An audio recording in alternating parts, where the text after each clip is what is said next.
In the heart of a bustling city, where the streets hum with life and the lights never truly dim, there exists a dark undercurrent, a shadow that creeps through the alleys and whispers in the dark. It is here, in the urban sprawl of Kew Gardens, Queens, where a story of terror and tragedy unfolds, a story that will make you question the nature of human indifference and the darkness that lurks within. March 13, 1964, was a night like any other in the quiet neighborhood of Kew Gardens. The streets were lined with neatly kept homes, the air filled with the hum of distant conversations and the occasional clatter of car tires on asphalt. Kitty Genovese, a 28-year-old woman with a vibrant spirit and a bright future, worked the late shift as a bar manager. Her life was on the verge of something beautiful. Promotions at work, a new apartment, perhaps even love. But fate had other plans that night. As she left her job at 3:15 a.m., the street was quiet, the world wrapped in a deceptive calm. Kitty walked briskly towards her apartment, her heels clicking softly against the pavement. The night, though cool, felt oppressive, as though the darkness itself was holding its breath, waiting. Little did she know that lurking in the shadows was a predator, Winston Moseley, a man whose soul had long since turned to darkness. Moseley was a man of the night, a figure who prowled the streets in search of victims, driven by a hunger that could never be sated. His mind was a labyrinth of twisted thoughts, his heart a black void. On this particular night, he saw Kitty, and something primal, something cruel, awoke within him. As Kitty approached her apartment building, Moseley struck. The first attack was swift and brutal, a flash of steel, a scream that pierced the night. Kitty fell, her body collapsing in a pool of anguish and fear. The streetlights flickered, casting long, jittery shadows as her attacker fled briefly, only to return moments later to finish what he had started. In those crucial minutes, the world seemed to hold its breath.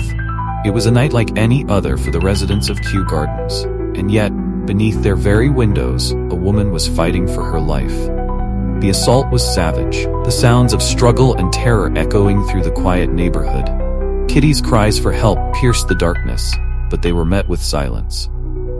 In the apartments overlooking the scene, lights flickered on and off as the residents, half awake and groggy, peered out their windows. They saw the struggle, they heard the screams, but they did nothing. The horror of that night was not just in the brutality of the attack, but in the chilling indifference of those who could have intervened. Kitty's cries echoed through the streets, a desperate plea for salvation that went unanswered. One neighbor, in a moment of dreadful clarity, recognized the sounds of a violent struggle, but thought it was a domestic quarrel, not realizing the true gravity of the situation. Another, more alert, phoned the police, only to hang up, disbelieving, unsure of what they had witnessed. Moseley returned to his victim once more, his face a mask of cold determination. He completed his horrific deed, leaving Kitty's lifeless body sprawled on the pavement. As he fled into the night, the reality of his actions settled heavily upon him, a deed so monstrous it would forever stain his soul. The police arrived too late. They found Kitty's body, the chilling evidence of a life cut tragically short, and began their investigation. The once quiet neighborhood now buzzed with the grim realization of what had occurred.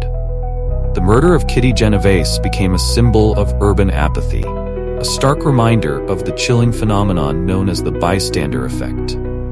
As the news of her death spread, the media descended upon Kew Gardens, turning the tragedy into a spectacle. Headlines screamed of the murder that went unnoticed, and the community was left to grapple with the haunting truth of their collective inaction. Interviews were conducted, neighbors were questioned, and the story of Kitty Genovese became a grim parable about the failures of humanity. In the wake of her death, the story of Kitty Genovese was more than just a news item. It became a catalyst for change. The shock of her murder and the glaring spotlight on the bystander effect led to increased public awareness and calls for action to prevent such tragedies in the future. Yet, the echoes of that night linger, a ghostly reminder of the darkness that can lie within the human heart. Years later, the story of Kitty Genovese remains a haunting tale, a stark reminder of the shadows that can lie behind closed windows and the chilling reality of human indifference. Her name lives on, a beacon of tragedy and a call to action, A reminder that sometimes the most terrifying monsters are not the ones lurking in the dark, but the ones who stand by and do nothing. So as you walk through the night, remember this. The shadows are not just a place where nightmares hide. They are also a place where silence can become a deadly weapon. And sometimes, the most horrifying monsters are the ones who watch and do nothing as the darkness claims its prey.